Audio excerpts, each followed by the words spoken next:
à la décision du ministre de la Justice, désormais pour avoir le certificat de nationalité, il faut passer par la DGM et l'ANER. Qu'est-ce que vous pensez de cette décision? La décision est bonne, mais dans l'application, il y aura beaucoup de problèmes parce que déjà, c'est le ministre qui signe ce certificat qui atteste que cette personne est congolaise. Mais faire passer ça par ces deux autres services, ça va être encore une lourdeur. Je ne sais pas pourquoi le ministre a voulu ça, parce qu'avant, c'était vous passez à l'ANER et puis vous allez... Non, c'était...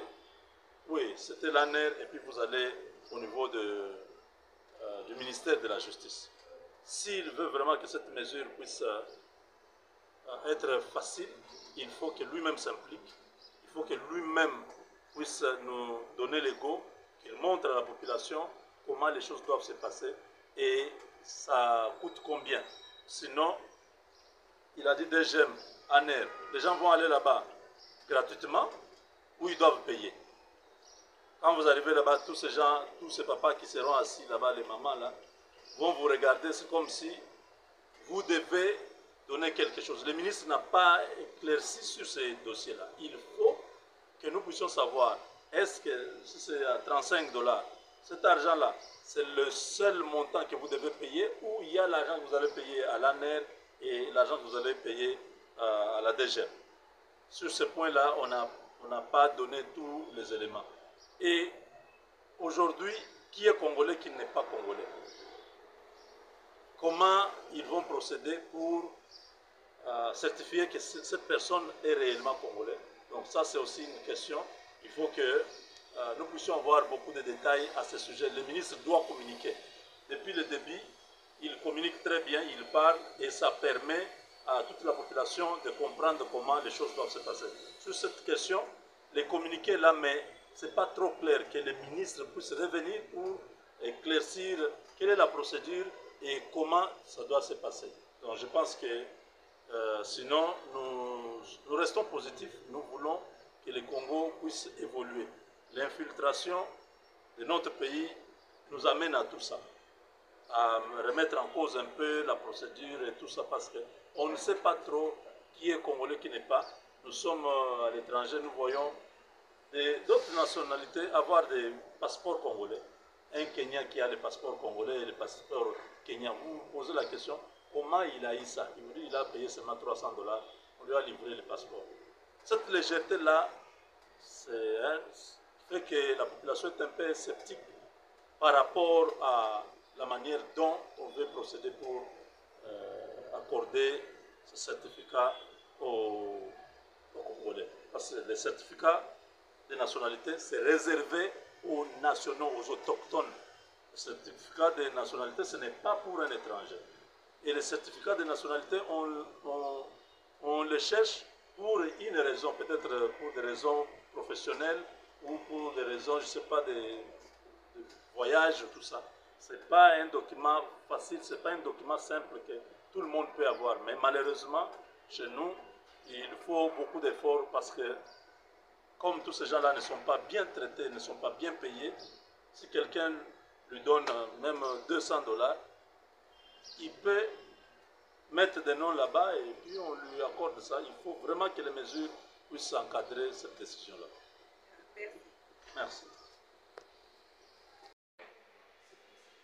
Très bien, par rapport à cette décision prise par le ministre d'État en charge de la justice et garde Rousseau, constamment par son excellence, c'est une décision salvatrice, une décision qui vient justement mettre le verrou autour de cette question épineuse qui est celle de l'infiltration. Pourquoi? Parce qu'ailleurs, pour prendre ces documents qui vous donnent le droit d'une nationalité, désormais il y a un certain nombre de conditionnalités. Mais ici chez nous, c'est vrai, il y a aussi des conditions, mais ils ont renvoyé, le ministre a décidé de renvoyer cette question au niveau de la DGM et de l'ANER, tout simplement pour recueillir l'avis favorable. Et pourquoi DGM? Tout simplement parce que DGM, c'est un service qui est spécialisé au contrôle au niveau de nos frontières. frontières. Et très souvent, c'est de là où proviennent les infiltrations. Les gens qui rentrent, ils commencent d'abord à se faire checker par le DGM. Et que si vous êtes demandeur d'un certificat de nationalité, voilà pourquoi on recourt à l'avis favorable du DGM pour que ces derniers, le service DGM, puissent voir dans sa base de données, vous étiez entré en RDC en quelle date, premièrement, quels sont les papiers que vous avez montrés lors de votre entrée en République démocratique du Congo. Ça, c'est le DGM. Et l'ANER, pourquoi l'ANER? Tout simplement parce que l'ANER, c'est un service d'intelligence. Vous voyez? Et on doit vous délivrer la nationalité, mais on doit aussi connaître votre bonne vie. Et même si vous êtes déjà tombé dans les ennuis, dans le magouille et tout ça, là, donc vous ne pouvez pas obtenir cette pièce.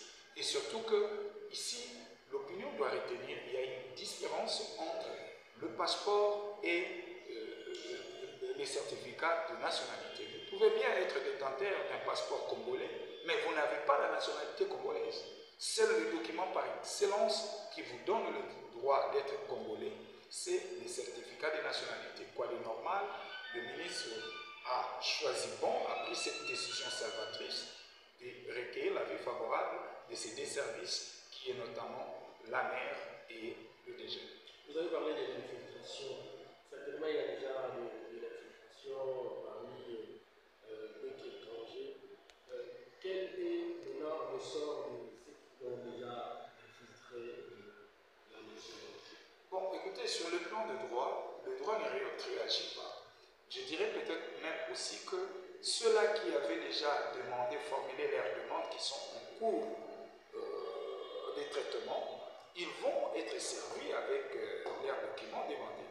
Mais vous qui avez ces projets ou qui avez l'intention d'aller formuler la demande d'obtention de certificat de nationalité, vous allez souffrir par cette décision. Mais aussi vous dire une chose par rapport à l'infiltration. Il y a l'infiltration tout simplement parce que nos services ANER et DGM, ça, nous ne devons pas nous voiler la face, que ces deux services sont défaillants. Et cette défaillance, nous ne pouvions pas les laisser se pérenniser.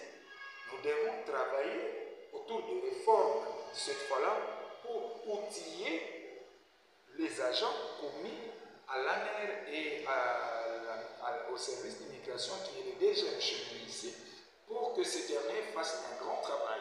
Au lieu que ce soit un service qui à tout moment touche le pot de vin, un service qui est passoire, je dirais, non, nous devons travailler, l'action politique doit être bien menée pour que ces deux services puissent être vraiment, véritablement professionnels.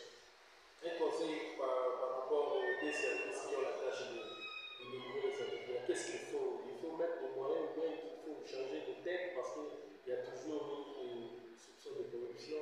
Qu'est-ce que vous voulez dire par rapport à ça? Non, moi je pense que tout doit partir par une organisation. Aujourd'hui, le DGM n'a pas un fichier, je dirais même une base de données pour tous les Congolais. L'ANER également n'a pas une base de données numérique. Là, je parle d'une base de données numérique où je demande à l'action politique du gouvernement de travailler d'arrache-pied pour pouvoir doter à ces deux services une base de données pour que, enfin, une base de données numérique, je dis, parce qu'aujourd'hui, je vais vous dire, la gestion des empreintes ne peut pas se faire sur papier. La gestion des empreintes doit se faire au niveau numérique. L'ANER n'a pas une base de données numérique, moins encore le DGM. Et donc le problème ici, pour redorer l'image de nos deux services, il va falloir mettre le moyen pour que ces services soient dotés des équipements de dernier cri en termes technologiques et aussi penser à la mise à niveau des agents et cadres de ces services. Merci. C'est à moi de vous.